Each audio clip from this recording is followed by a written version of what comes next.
नमस्कार दोस्तों। देखिए, हमने जो पिछली क्लास में बात की थी कि राजस्थान को कितने भौतिक विभागों में बांटा गया था, दूसरा हमने चीज़ों को कंपेयर किया था। इसके अलावा हमने राजस्थान का पश्चिमी मरुस्थल, उसके बारे में सामान्य चीज़ें जान ली थी। अब देखिए कि सामान्य स्थिति में अगर हम देखें तो मूलतः राजस्थान को हम 4 भागों में बांट लिए थे। उसमें हमारा पश्चिमी मरुस्थल था, पश्चिमी मरुस्थल। अब पश्चिमी मरुस्थल को हम 2 भागों में बांटने का काम करते हैं। नंबर 1 हो गया आपका शुष्क मरुस्थल, शुष्क मरुस्थल। दूसरा था आपका अर्ध शुष्क मरुस्थल, अर्ध शुष्क मरुस्थल।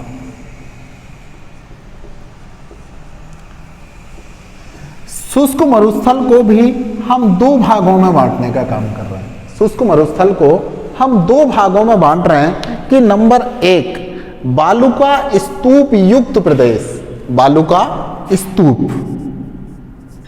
बालुका स्तूप युक्त प्रदेश जिसके अंदर बालुका स्तूप पाए जा रहे हैं, और दूसरा जो प्रदेश है वह बालुका स्तूप मुक्त प्रदेश कहलाता है, बालुका स्तूप मुक्त प्रदेश। अर्थात इस क्षेत्र में बालुका स्तूप नहीं पाए जा रहे। तो शुष्क मरुस्थल और अर्ध शुष्क मरुस्थल के मध्य में आपके 25 सेमी समवर्षा रेखा थी। तो ये आपका हो गया अरावली पर्वतमाला पार्श्व, और यहां आपके 50 सेमी समवर्षा रेखा जो किसको अलग कर रही थी, अन्य राजस्थान से मरुस्थल को अलग करने का काम कर रही थी। उसके बाद आपकी जो 25 सेमी समवर्षा रेखा है, इसकी अगर हम बात करें तो यह राजस्थान को 2 भागों में बांट रही है। पश्चिमी भाग शुष्क और पूर्वी भाग जो है आपका अर्ध शुष्क मरुस्थल के नाम से जाना जा रहा है। अब शुष्क मरुस्थल, तो शुष्क मरुस्थल के पूर्व में देखें तो 25 सेमी समवर्षा रेखा, तो शुष्क जो मरुस्थल है 25 सेमी समवर्षा रेखा, समवर्षा रेखा किससे अलग कर रही है आपको, अर्ध शुष्क मरुस्थल से। तो पूर्व में सीमा हो गई आपकी 25 सेमी, और पश्चिम में अगर सीमा की बात करें तो आपके रेड क्लिफ आ रही थी, रेड क्लिफ। या यहां पर एक समवर्षा रेखा है जिसको हम कहते हैं 10 सेमी समवर्षा रेखा, समवर्षा रेखा। यह भारत पाकिस्तान की सीमा का विभाजन भी करती है, ठीक है ना। तो लगभग जो 10 सेमी समवर्षा रेखा है यह भारत पाक के मध्य सीमा का विभाजन भी करती है। अर्थात हम कह सकते हैं कि रेड क्लिफ लाइन के सहारे इसकी स्थिति प्रदर्शित होती है। इसके अलावा हमने देखा था कि यहां रेत के टिब्बे पाए जा रहे हैं। क्या पाए जा रहे हैं? रेत के टिब्बे। तो अब हम उनको कहें कि बालुका स्तूप युक्त प्रदेश। तो बालुका स्तूप युक्त प्रदेश में पहली चीज कि यहां रेत के धोरे हैं, रेत के टीले पाए जा रहे हैं। तो ये जो रेत के टीले हैं, यहां की जो स्थिति देखें तो इनको स्थानीय भाषा में हम कह रहे हैं कि धोरे कहा जाता है। स्थानीय भाषा में इनको हम धोरे कहते हैं, धोरे। और धोरे जो शब्द है यह जैसलमेर में उपयोग में लिया जा रहा है, जैसलमेर। तो जैसलमेर में रेत के लहरदार टीले जिनको स्थानीय भाषा में धोरे के नाम से जाना जाता है। अब ये जो रेत के धोरे हैं यह सामान्यतः बालुका स्तूप की स्थिति प्रदर्शित कर रहे हैं। अब यहां बालुका स्तूपों में नंबर 1 अगर हम इनको विभाजित करें तो देखिए, एक होता है पवनानुवर्ती, पवनानुवर्ती बालुका स्तूप, इसका दूसरा नाम प्रदर्शित करें तो इनको कह सकते हैं अपन रेखीय बालू का स्तूप, या फिर इनको अनुदैर्ध्य बालू का स्तूप, अनुदैर्ध्य बालू का स्तूप के नाम से भी जाना जाता है। तो अनुदैर्ध्य बालू का स्तूप है, इनको रेखीय या पवनानुवर्ती बालू का स्तूप के नाम से जाना जाता है। तो इसमें शब्द है पवनानुवर्ती, तो पवन के समानांतर। तो इसमें जो बालू का स्तूप बन रहा है वह है पवन के समानांतर बनने वाले बालू का स्तूप, जिन्हें हम कह रहे अनुदैर्ध्य बालू का स्तूप। और यह स्थिति शुष्क मरुस्थलीय क्षेत्रों में पाई जाती है। तो जहां शुष्क मरुस्थल होते हैं जिसमें रेत की मात्रा होती है, वहां पर पवनानुवर्ती या रेखीय या हम कहें कि अनुदैर्ध्य प्रकार के बालू का स्तूप पाए जा रहे हैं। दूसरा है आपका अनुप्रस्थ बालू का स्तूप, नंबर 1 हो गया। दूसरा अनुप्रस्थ बालू का स्तूप, इस प्रकार के बालू का स्तूप पवन के समकोण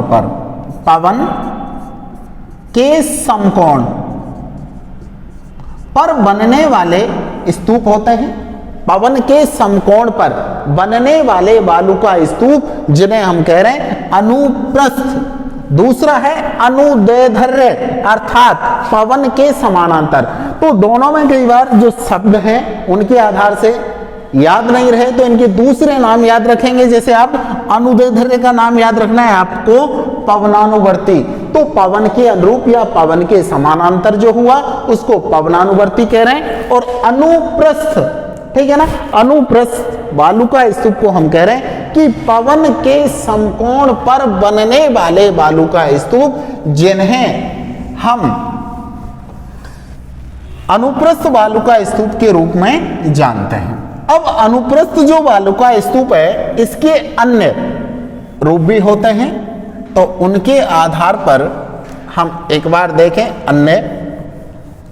तो अन्य में देखिए आप कि एक स्तूप होता है आपका बरखान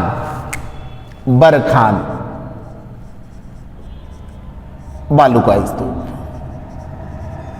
इसको हम अर्धचंद्राकार या हम कहें कि ऐसे जो बालू का स्तूप हैं उनका जो अन्य नाम होता है उनको हम कहते हैं कि अर्धचंद्राकार।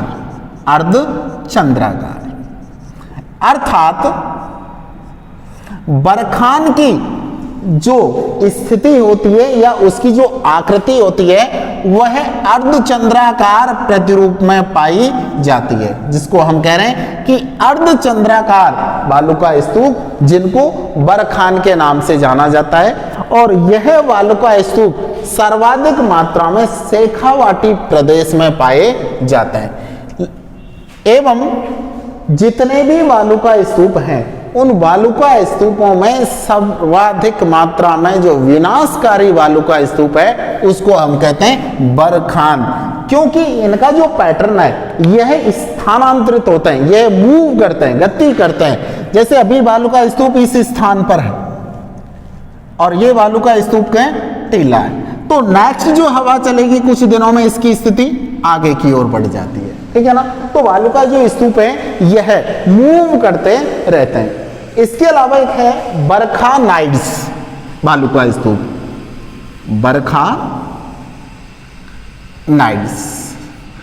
बरखानाइड्स बालू का स्तूप की जो स्थिति बन रही है उसको हम कह रहे हैं कि एक अंडाकार आकृति के बालू का स्तूप, जिनको बरखानाइड्स के नाम से जाना जाता है। एक होता है स्कव कापीस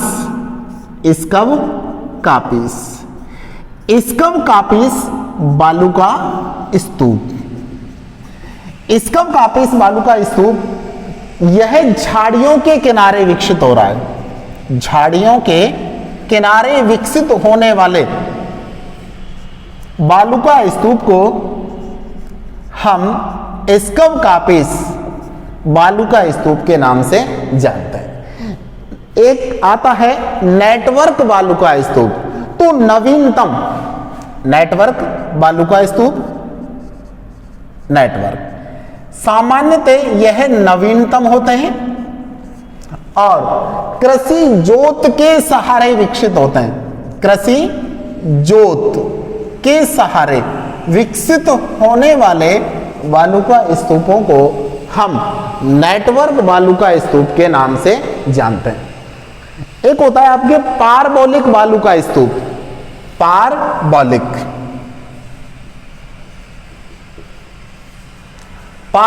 वालुका स्तूप यह हेयर पिन के समान होता है, हेयर पिन के समान। तो हेयर पिन के समान आकृति वाले वालुका स्तूपों को हम पार्बोलिक वालुका स्तूप के नाम से जानते हैं। तो ये स्थिति है आपके वालुका स्तूपों की कि रेगिस्तान वाले भाग में या राजस्थान में इस प्रकार के वालुका स्तूप पाए जाते हैं। अब पवन जब चलती है तो पवन चली, पवन की जब रेत आगे की ओर गया, देखिए अपर्दन निक्षेपण का सबसे महत्वपूर्ण उदाहरण जो होता है वायु अपर्दन में, वह आपके वालुका स्तूप में स्पष्ट रूप से दिखाई देने लगता है कि अपर्दन भी हो रहा है, निक्षेपण भी हो रहा है तथा अपवाहन भी हो रहा होता है। तीनों गतियां एक साथ होने वाली होती है। अब पवन के अपर्दन से जब वालुका स्तूप बनेंगे तो रेत की मात्रा हट जाती है और कुछ अवतलाकार आकृतियों का निर्माण हो जाता है। अवतलाकार आकृति बनती हैं, इनको स्थानीय भाषा में तल्ली कहा जाता है, स्थानीय भाषा में तल्ली। तो पवन के द्वारा बनने वाली अवतलाकार स्थलाकृतियों को हम तल्ली कह रहे हैं जैसलमेर में। तथा इन तल्लियों के अंतर्गत पानी भर जाने से, इन तल्लियों के अंतर्गत पानी भर जाने से अल्पकालिक झील का निर्माण होता है। अल्पकालिक झील का निर्माण हो गया।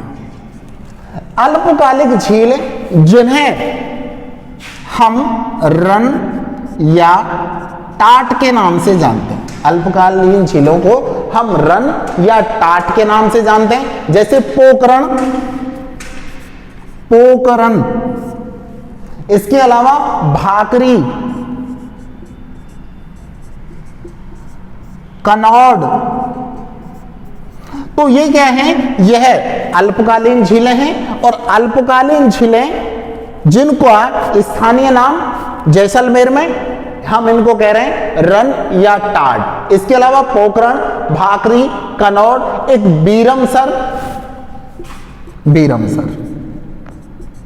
तथा जोधपुर में बाप और बाड़मेर में धोब नाम के जो रन या टाट हैं, यह एक अल्पकालिक झील का उदाहरण होता है। अब नेक्स्ट आता है आपका वालुका स्तूप मुक्त प्रदेश।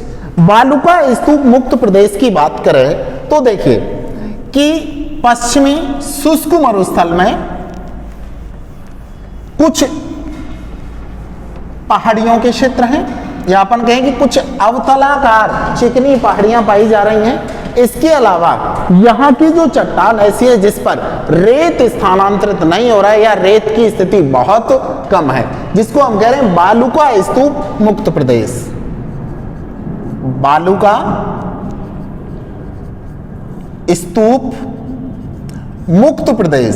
अब बालू के टीले यहां नहीं बनेंगे, अर्थात वालुका स्तूप मुक्त प्रदेश। और यह जैसलमेर से रामगढ़ तक फैला हुआ है। जैसलमेर से रामगढ़ के मध्य फैला हुआ भूभाग, यहां अवसादी चट्टान एवं परतदार चट्टानों की अधिकता है। यहां दोनों प्रकार की चट्टान मिल रही हैं आपको। देखिए यहां परतदार या अवसादी चट्टानें पाई जा रही हैं, परतदार या अवसादी चट्टान एक ही बात है, इनको हम सेडिमेंट्री रॉक भी कह रहे हैं। हाँ, परतदार या अवसादी जो चट्टान यहां पाई जा रही हैं, इनके अंतर्गत इन चट्टानों के अंतर्गत रंध्र होते हैं, छिद्र होते हैं, और उन छिद्रों के अंतर्गत इनमें जल से संतृप्त होती हैं, जल से संतृप्त क्षेत्र है, इसलिए इस क्षेत्र में एक जल का विशाल भंडार स्थापित हो गया, और जिसको हम कह रहे हैं कि यहां उसको लाठी सीरीज के नाम से जाना जा रहा है। या अपन कहें कि बालुका स्तूप मुक्त प्रदेश के अंतर्गत खनिज भी पाए जा रहे हैं, खनिज, इसके अलावा घास भी पाई जा रही है तथा यहां जल भी पाया जा रहा है। तो तीनों प्रकार के संसाधन हैं कि यहां खनिजों में अगर हम देखें कि बालुका स्तूप मुक्त प्रदेश के जो खनिज हैं, उन खनिजों में रॉक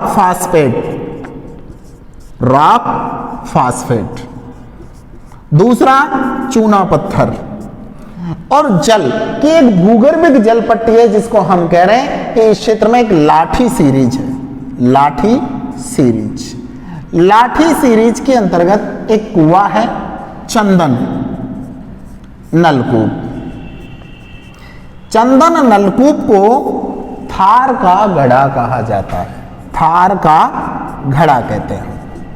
ये लाठी सीरीज भारत पाकिस्तान बॉर्डर के सहारे है। हम कहें कि बॉर्डर लाइन से राजस्थान की ओर लगभग 40 किमी अंदर में यह एक पट्टी है जो भूगर्भिक जल से संतृप्त है। यहां जल अपेक्षाकृत अन्य क्षेत्रों के अधिक पाया जा रहा है। देखिए, राजस्थान एक ऐसा क्षेत्र है जहां वर्षा कम हो रही है। इसका लॉजिक देखिए कि वर्षा कम हो रही है, तापमान अधिक है, तो दो चीज हुई कि वर्षा कम तापमान अधिक, या हम दूसरे शब्दों में कहें कि वर्षण की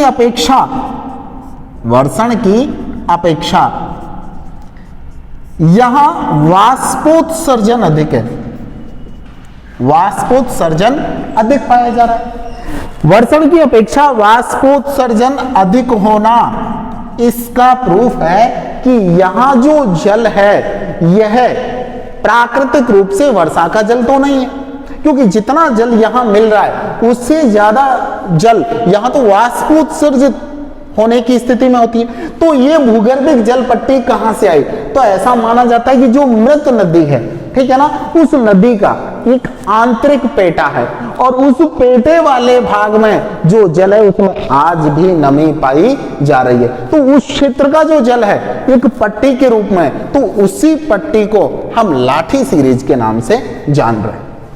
नेक्स्ट, यहां अब बचे आपके घासें। तो घासों में इस लाठी सीरीज में ही घास उत्पादित होगी, ये भी याद रखेंगे आप। लाठी सीरीज में घास का उत्पादन हो रहा है, जिसको हम कह रहे हैं कि यहां सेवण, धामण, मुराद, अंजन, करड़ नामक घासें पाई जाती हैं। यह घासें मुलायम घास होती है, और मुलायम घास यहां भेड़ या बकरी पशुपालक हैं तो पशुपालन के लिए यह उपयुक्त होती है। और सामान्यतः इस क्षेत्र में चरवाहे जो पशुपालक हैं उनका बहुत आना जाना रहेगा, क्योंकि यहाँ जो पशु हैं उनके लिए पौष्टिक घास यहाँ आसानी से उपलब्ध हो जाती है। लाठी सीरीज, चंदन नलकूप, जिसको हम कह रहे हैं कि थार का घड़ा के नाम से भी जाना जाता है। यहां इस क्षेत्र में पानी की अधिकता है अपेक्षाकृत अन्य क्षेत्रों के।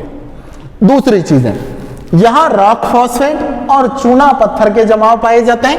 अल्पकालीन झीलों का निर्माण हो रहा है, जिसको हम यहां कह रहे हैं कि अवतलाकार क्षेत्र है। इसके अलावा यहां जो नीचे वाले पार्ट्स हैं वहां कुछ झीलें बन जाती हैं, और उन झीलों को हम कहते हैं प्लाया झील। तो प्लाया झील के नाम से यहां अस्थायी या अल्पकालीन झीलों को जाना जाता है। इसके अलावा अल्पकालीन जो झीलें प्लाया है उसके किनारे वाले भाग, या हम कहें कि जब झील का जल सूखने लगता है तो उसके किनारे वाले भागों में कुछ खेती की जाती है, और उस खेती के लिए उस झील से ही जल को प्राप्त कर लिया जाता है। ठीक है, नेक्स्ट, अब देखिए कि हमने कहा कि शुष्क क्षेत्र है, शुष्क में हमने दो चीजें मान ली कि दोनों ही चीजों में हमने कहा कि सामान्य यहाँ की जो स्थितियां हैं उनमें शुष्क मरुस्थल में बालुका स्तूप युक्त और बालुका स्तूप मुक्त प्रदेश पाए जा रहे हैं। अब दूसरा लेते हैं हम अर्ध शुष्क मरुस्थलीय प्रदेश। अर्ध शुष्क मरुस्थलीय प्रदेश। अर्ध शुष्क मरुस्थल की पूर्वी सीमा 50 सेमी समवर्षा रेखा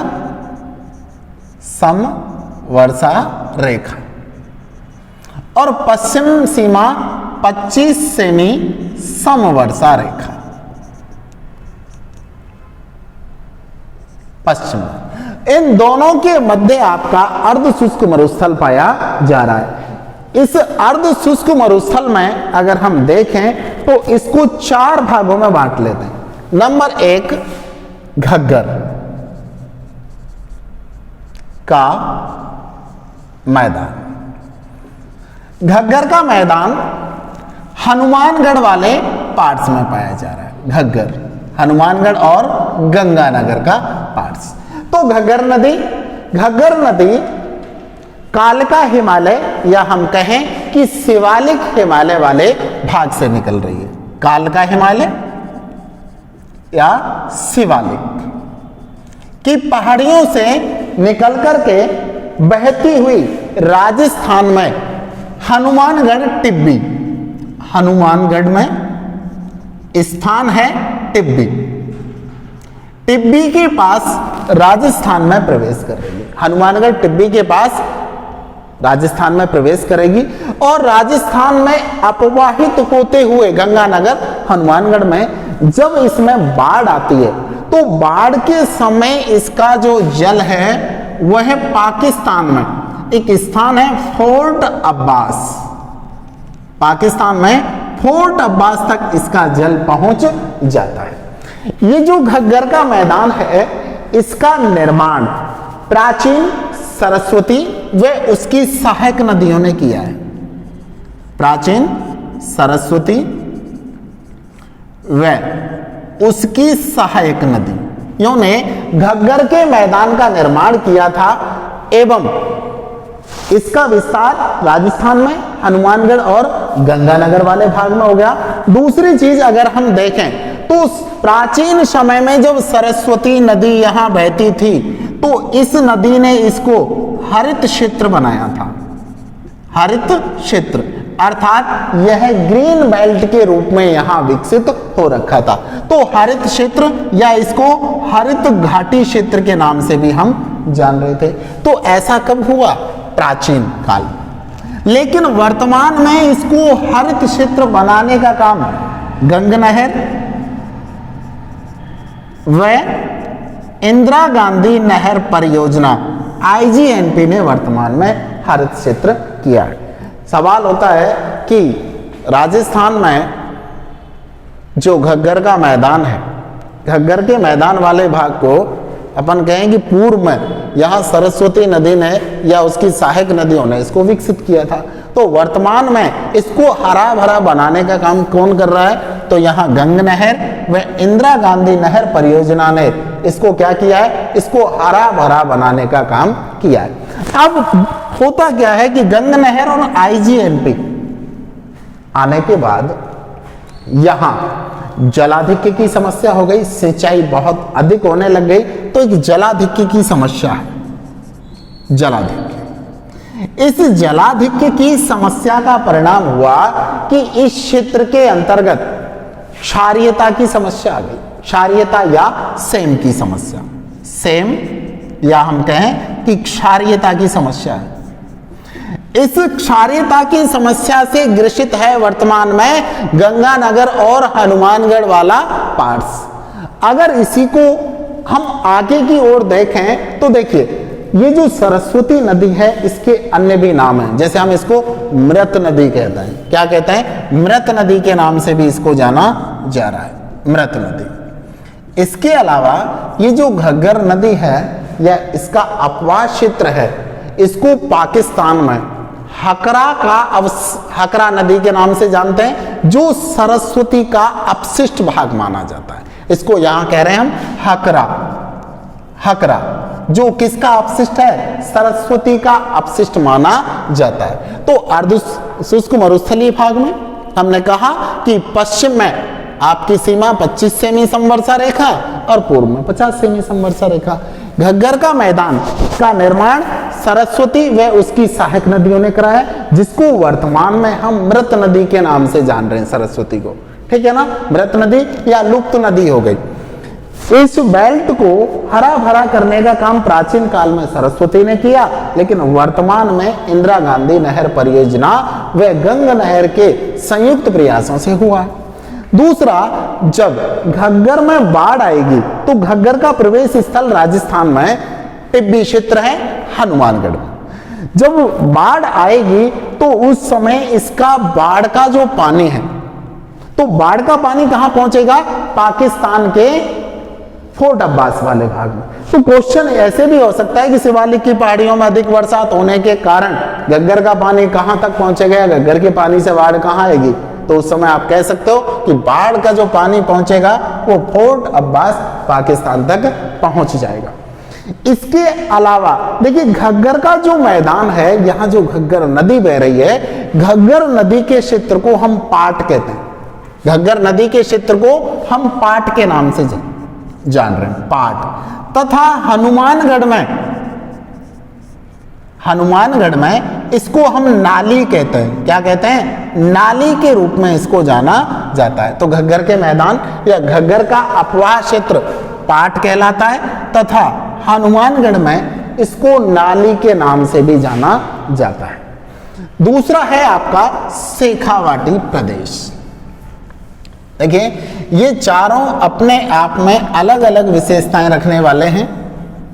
अब अलग अलग विशेषताओं में अगर हम देखें तो एक क्षेत्र आपने देखा कि यहां नदी तंत्र है, शिवालिक की पहाड़ियों से आ रही है, और यही राजस्थान की एकमात्र नदी है जो हिमालय से आ रही है, ठीक है ना। दूसरा आप देखें कि शेखावाटी क्षेत्र, शेखावाटी। अब शेखावाटी में हम कह रहे हैं, देखिए शेखावाटी, शेखावत, ठीक है ना, शेख जी, ठीक है ना। तो यहां शेखावाटी क्षेत्र, शेखावाटी में हम शामिल करते हैं चूरू, सीकर, झुंझुनू तथा नागौर का कुछ भाग, नागौर का कुछ भाग शेखावाटी क्षेत्र में शामिल किया जाता है, और यह अंतः प्रवाही नदी का क्षेत्र माना जाता है। किसका माना जाता है, अंतः प्रवाही नदी का क्षेत्र माना जाता है शेखावाटी। यहां की प्रमुख नदी है कांतली, अंतः प्रवाही नदी का क्षेत्र। प्रमुख नदी में कांतली नदी, कांतली का उद्गम खंडेला की पहाड़ियों से, खंडेला की पहाड़ियों से, सीकर में। दूसरा, खंडेला की पहाड़ियों से कांतली का उद्गम होता है, और जिस क्षेत्र में कांतली का अपवाह है, तो इसके अपवाह क्षेत्र को हम तोरावाटी के नाम से जानते हैं, तोरावाटी। इसके अलावा इस क्षेत्र में भाषा भी बोली जाती है, और वह भाषा है उसको भी हम तोरावाटी कह रहे हैं। तो तोरावाटी कांतली का अपवाह क्षेत्र हो गया। दूसरा, यहाँ की भाषा हो गई। तो भाषा तथा अपवाह क्षेत्र दोनों ही तोरावाटी के नाम से, जो कांतली नदी के अपवाह क्षेत्र से संबंधित है। यहाँ जो कांतली नदी है, ये तोरावाटी और यहाँ ताम्र सभ्यता का केंद्र रहा है, ठीक है ना। यहाँ एक स्थान है गणेश्वर, ठीक है ना। तो गणेश्वर की जो सभ्यता है वह ताम्र युग से संबंधित मानी जाती है, कि भारत में सबसे प्राचीन ताम्र युगीन सभ्यता गणेश्वर में। और गणेश्वर जो है यह तोराबाटी या हम कहें कि कांतली नदी के क्षेत्र में स्थित है। इसके अलावा यहां बालू का स्तूपों पर कुछ अवतलाकार बेसिन पाए जा रहे हैं। क्या पाए जा रहे हैं? अवतलाकार बेसिन। इन अवतलाकार बेसिनों को यहां सर के नाम से जाना जाता है। इन अवतलाकार बेसिनों को हम कह रहे हैं सर। अभी थोड़ी देर पहले हम अवतलाकार क्षेत्रों की बात की तो हमने कहा था तल्ली, ठीक है ना। तो अवतलाकार क्षेत्र जिनको हमने कहा सर, जब इसमें जल भर जाता है, जब इनमें जल भर जाए तो उसको कहा जाता है सरोवर। सरोवर। तो अवतलाकार स्थलाकृतियां कहां पाई जाएंगी? बालू का स्तूपों के क्षेत्रों में। उनके पास अवतलाकार क्षेत्र हैं जिनको सर कह रहे हैं। जब इनमें जल भर जाता है तब इनको सरोवर के नाम से जाना जाता है। जैसे जसु सर, इसका एक अच्छा उदाहरण जसु सर। इसके अलावा यहां चूना पत्थर, या अपन कह सकते हैं यहां की चूनेदार भूमि है, और चूनेदार भूमि में कुएं खोदना आसान है।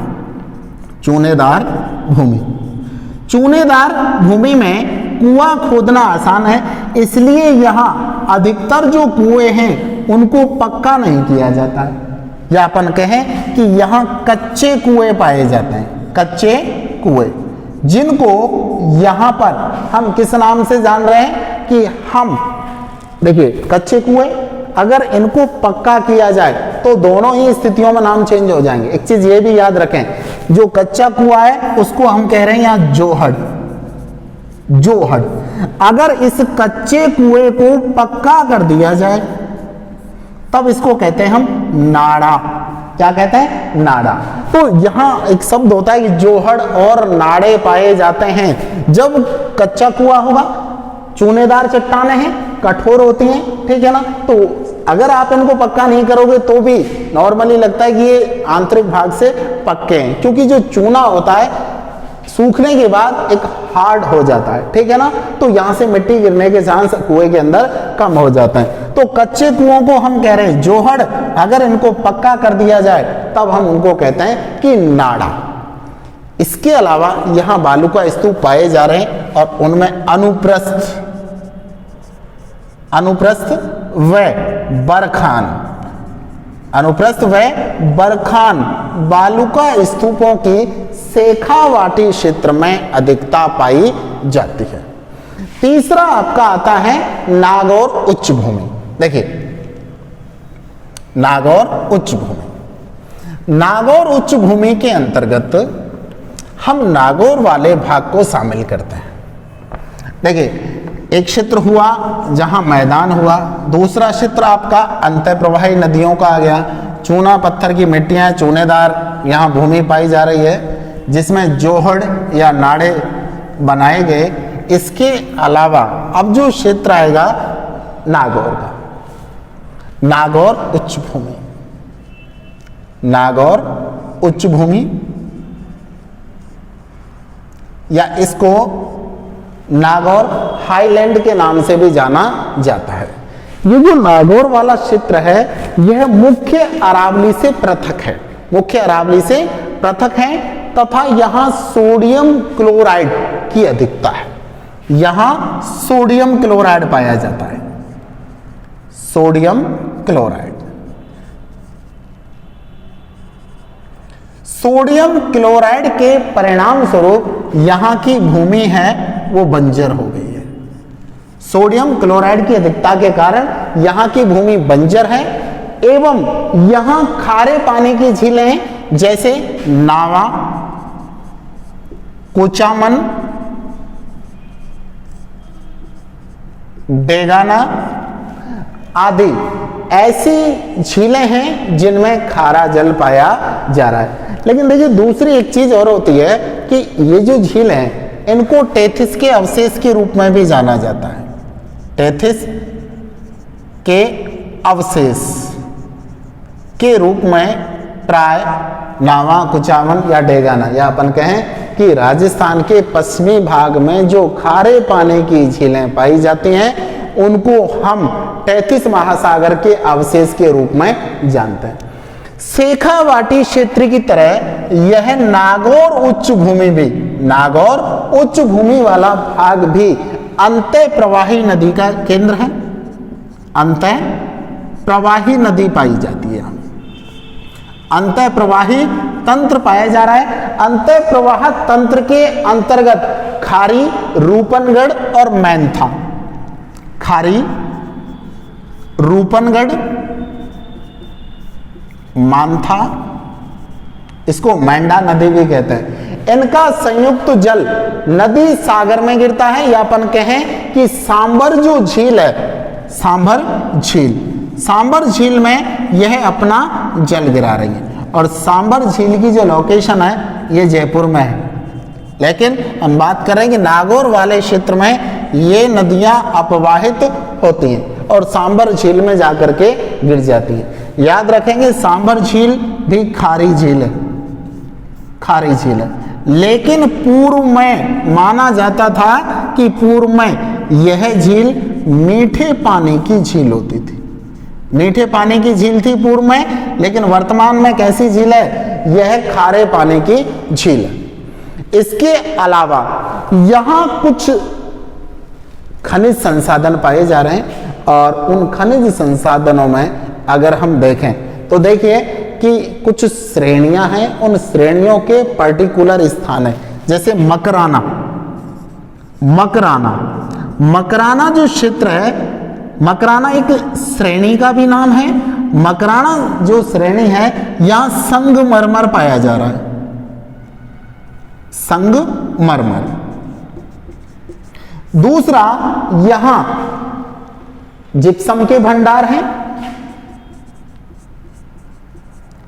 जो मांगलोद श्रेणी है, मांगलोद, मांगलोद श्रेणी में जिप्सम के भंडार पाए जाते हैं और मकराना श्रेणी में संगमरमर के भंडार हैं। इसके अलावा यहां एक जायल श्रेणी और है, जायल, जायल श्रेणी में फ्लोराइड पाया जाता है, फ्लोराइड, और फ्लोराइड की अधिकता के कारण व्यक्ति की दांत व हड्डियां कमजोर होने लगती हैं और फ्लोराइड की अधिकता के कारण एक रोग होता है, उस रोग को कह रहे हैं हम फ्लोरोसिस, फ्लोरोसिस नामक रोग होता है। इसी क्षेत्र में नागौर से अजमेर के मध्य, इस क्षेत्र में जायल वाले भाग की बात करें, नागौर से अजमेर के मध्य के क्षेत्र को हम कुबड़ पट्टी कहते हैं, कुबड़ पट्टी के नाम से जाना जाता है।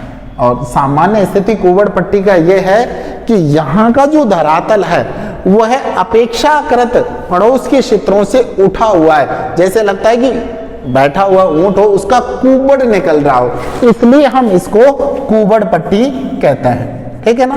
तो फ्लोराइड की अधिकता से फ्लोरोसिस नामक रोग हो गया। दूसरा, यहां झील अंतः प्रवाही नदियों का क्षेत्र है, संगमरमर पाया जा रहा है। इसके अलावा जायल क्षेत्र हो गया जहां पर फ्लोराइड एवं मांगलोद क्षेत्र में जिप्सम के भंडार पाए जा रहे हैं। चौथा और अंतिम आपका आता है लूनी नदी का क्षेत्र। देखिए लूनी नदी के क्षेत्रों में क्या विशेषता है कि लूनी नदी अजमेर में नाग पहाड़ियों से निकल रही है, लूनी नदी अजमेर में नाग पहाड़ियों से निकलती है। नाग पहाड़ियों से निकल करके यह प्राय अरब सागर में, हम कहें कच्छ वाले क्षेत्र, कच्छ की खाड़ी में जाकर के अपना जल विसर्जन कर देती है। तो लूनी बेसिन, देखिए लूनी बेसिन में क्या है कि लूनी बेसिन का जो निर्माण किया है लूनी व उसकी सहायक नदियों ने, लूनी बेसिन निर्माण लूनी व उसकी सहायक नदियों ने। देखिए पश्चिमी राजस्थान की एकमात्र और प्रमुख नदी है जिसको हम कह रहे हैं कि लूनी नदी है, क्योंकि अन्य जो नदियां हैं बहुत छोटी होती हैं, ठीक है ना, या फिर उनमें जल की मात्रा बहुत कम होती है। जबकि लूनी एक नदी ऐसी है जो अपने जल को किसी सागर तक ले जाती है, बाकी की नदियां हैं उनका जल सागर तक नहीं पहुंच पाता, इसलिए ये राजस्थान की प्रमुख नदियों में इसकी गणना की जाती है। इसके अंतर्गत जोधपुर, बाड़मेर, पाली, जालौर, जोधपुर, बाड़मेर, पाली, जालौर और अजमेर वाले भाग से ये स्वयं निकलती है। इस क्षेत्र को गौड़वाड़ व मारवाड़ के रूप में, इसके पश्चिमी भाग की बात करें तो गौड़वाड़ और पूर्व में बात करें तो मारवाड़ के नाम से भी इसको जाना जाता है। इसके अलावा बालोतरा से भीनमाल वाला भाग, बालोतरा, बालोतरा बाड़मेर में है और भीनमाल जो है आपका यह जालौर में है, जालौर। बालोतरा से बाड़मेर के मध्य में एक गुंबदाकार पहाड़ियां मिल रही हैं, गुंबदाकार पहाड़ी के मध्य में गुंबदाकार पहाड़ियां पाई जाती हैं। इस प्रकार से गुंबदाकार पहाड़ियां हैं तथा इस प्रदेश की सबसे ऊंची जो चोटी है वो है डोरा पर्वत, सबसे ऊंची चोटी, सबसे ऊंची चोटी डोरा पर्वत। और डोरा जो पर्वत है ये जसवंतपुरा, जसवंतपुरा की पहाड़ियों के अंतर्गत है, जसवंतपुरा की पहाड़ियों के अंतर्गत क्या पाया जा रहा है हमारा डोरा पर्वत। अब डोरा पर्वत में अगर हम आगे बात करें तो देखिए कुछ और चीजें आपको दिखाई देंगी कि यहां 56 की पहाड़ियां हैं। क्या है? 56 की पहाड़ियां। इन 56 की पहाड़ियों के अंतर्गत दूसरी चीजें हैं, यहां एक नाकोड़ा पर्वत है, नाकोड़ा पर्वत, नाकोड़ा पर्वत। यहां नाकोड़ा भैरव का मंदिर भी है एवं यह जैन जो समुदाय होता है आपके उससे संबंधित है। इसके अलावा यहां ग्रेनाइट पाया जा रहा है जालौर में। तथा एक मंदिर और भी है जिसको हम कह रहे हैं हल्देश्वर महादेव, हल्देश्वर महादेव का मंदिर है। और हल्देश्वर महादेव का मंदिर को पश्चिमी राजस्थान का माउंट आबू भी कहा जाता है, जिसका कारण है कि हल्देश्वर महादेव यहां जिस प्रकार से राजस्थान के समस्त राजस्थान में सर्वाधिक वर्षा वाला स्थान माउंट आबू है, उसी प्रकार पश्चिमी राजस्थान के अंतर्गत सर्वाधिक वर्षा वाला क्षेत्र है, उसको हम कह रहे हैं कि हल्देश्वर महादेव के नाम से जाना जा रहा है। ठीक है ना? तो ये क्षेत्र और ये जो पहाड़ियां 56 की आपकी इस सिवाना से लेकर के बालोतरा के मध्य में, सिवाना से बालोतरा के मध्य 56 की पहाड़ियां, सिवाना से बालोतरा। इसके अलावा एक 56 का मैदान भी है आपने, ये देखिए 56 की पहाड़ियां, बाड़मेर वाला भाग, सिवाना बालोतरा दोनों बाड़मेर में। इसके अलावा 56 का मैदान है जो हम कहते हैं 56 नदी नालों के समूह के रूप में जाना जाता है। और यह बेसिकली आपके बांसवाड़ा और डूंगरपुर एवं प्रतापगढ़ के क्षेत्रों में विस्तृत है। तो ये आपके राजस्थान के भौतिक विभाग, जिसमें हमने पहला भौतिक विभाग पश्चिमी राजस्थान का मरुस्थल या हम कहें पश्चिमी मरुस्थल, जिसको हमने दो भागों में बांटा, शुष्क अर्धशुष्क। शुष्क को हमने फिर दो भागों में बांटा, बालू का स्तूप युक्त और मुक्त। तथा शुष्क अर्धशुष्क मरुस्थल को हमने 4 भागों में बांटा, घग्गर, शेखावाटी, नागौर व लूनी बेसिन। नेक्स्ट जो हमारी क्लास होगी उसमें हम बात करेंगे अरावली पर्वतमाला की।